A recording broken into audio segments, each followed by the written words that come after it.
Bismillahirrahmanirrahim. Assalamualaikum warahmatullahi wabarakatuh.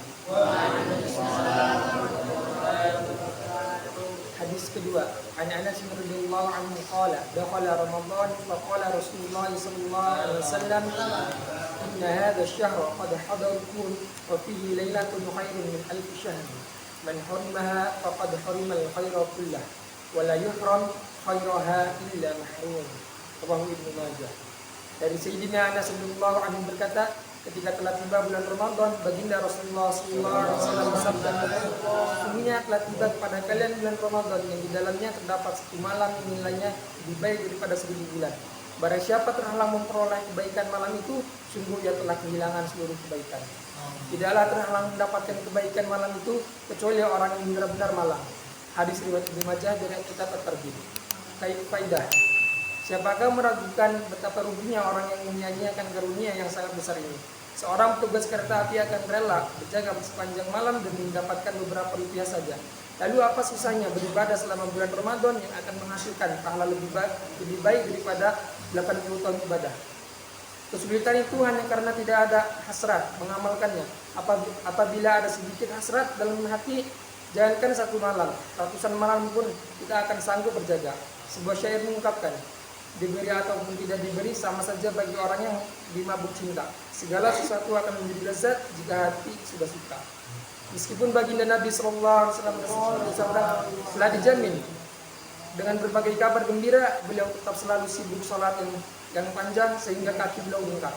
Di antara kita ada yang mengaku sebagai pengikut beliau. Barang siapa yang menghargai pengakuan itu, tentu saja melakukan semua yang beliau amalkan dan memperlihatkannya dirinya sebagai contoh bagi seluruh umat, sehingga tidak ada seorang pun yang sempat berkata, siapakah yang sanggup mengikuti kesemangatan baginda Rasulullah SAW dalam ibadah, dan siapakah yang mampu membuktikannya?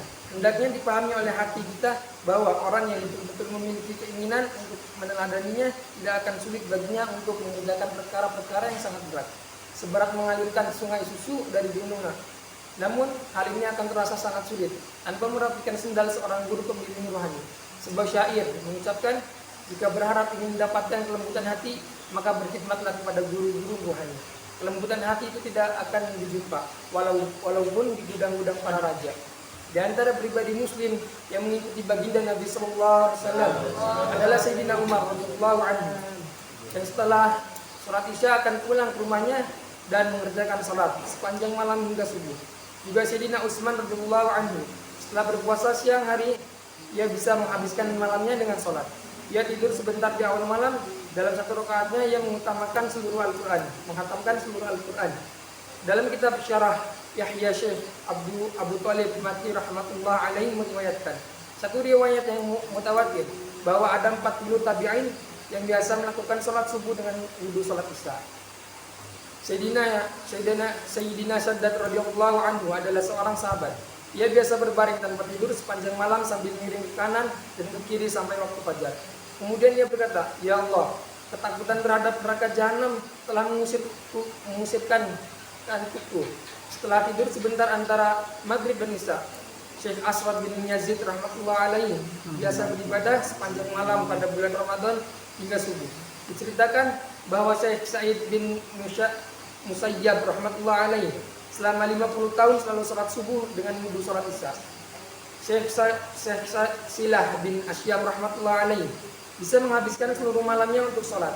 Dan menjelang subuh ia berdoa, "Ya Allah, hamba tidak pantas meminta surga kepadamu, tetapi hamba hanya memohon kepadamu agar diselamatkan dari jahanam." Syekh Qatadah rahmatullah alaihi bisa menghatamkan Al-Quran setiap 3 malam pada bulan Ramadan, tetapi pada 10 malam terakhir ia menghatamkan seluruh Al-Quran setiap malam. Bisa mengenai Imam Abu Hanifah rahmatullah alaihi yang selama 40 tahun melakukan sholat subuh dengan wudu sholat isya adalah cerita yang terkenal merupakan fakta, sejarah yang tidak bisa dibantah. Apabila teman-temannya bertanya, bagaimana ia memperoleh kekuatan melakukannya? Ia menjawab, ini karena doa khusus yang kupanjatkan kepada Allah Subhanahu wa taala melalui Ismul Azham. Ia tidur sejenak siang hari, faillah. Ia mengatakan di dalam hadis kita diperintahkan untuk tidur sebentar.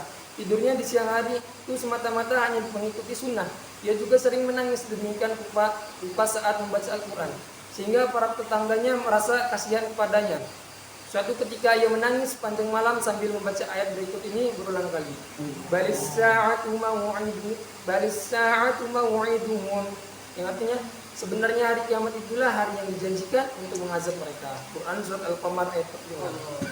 Syekh Ibrahim bin Adham rahmatullah alaihi bahkan tidak tidur sama sekali pada bulan Ramadan, baik pada siang maupun malam hari.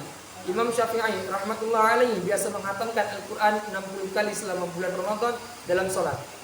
Selain mereka masih banyak cerita para waliullah seperti ini. Mereka mengamalkan perintah Al-Quran berikut ini. Wa ma khalaqatul jinna wal insa illa liya'budun. Yang artinya, dan tidaklah aku jadikan jin dan manusia kecuali untuk beribadah kepada Allah. Quran surat Al-Zariyat ayat 56. Mereka melakukan semua amal tersebut tanpa beban sedikit pun. Demikianlah beberapa contoh orang-orang soleh terdahulu. Pada zaman ini pun ketika manusia banyak lalai di tengah kesibukan dunia serta kemungkaran dan kemaksiatan yang merajalela, masih ada orang-orang yang sungguh-sungguh berusaha mencontoh baginda Rasulullah SAW. Beliau bersabda, Allah Subhanahu Wa Taala berfirman, hai anak Adam, sibukkanlah dirimu untuk beribadah kepadaku. Aku akan memenuhi dadamu dengan rasa kaya, dan aku hapuskan kefakiranmu. Jika tidak, aku akan memenuhi dadamu dengan kesibukan, dan kefakiranmu tidak akan hilang. Kenyataan yang kita lihat setiap hari merupakan bukti kebenaran hadis ini. Alhamdulillah qad sami'na hadisan min hadis Rasulullah sallallahu alaihi wasallam. Insyaallah nahnu nanwi al-amal wa tabligh insyaallah wa la nansa an nida li salat at-tahajjud wa du'a. اختتام هذا المجلس بدعاء كفارة المجلس. السلام عليكم ورحمة الله وبركاته.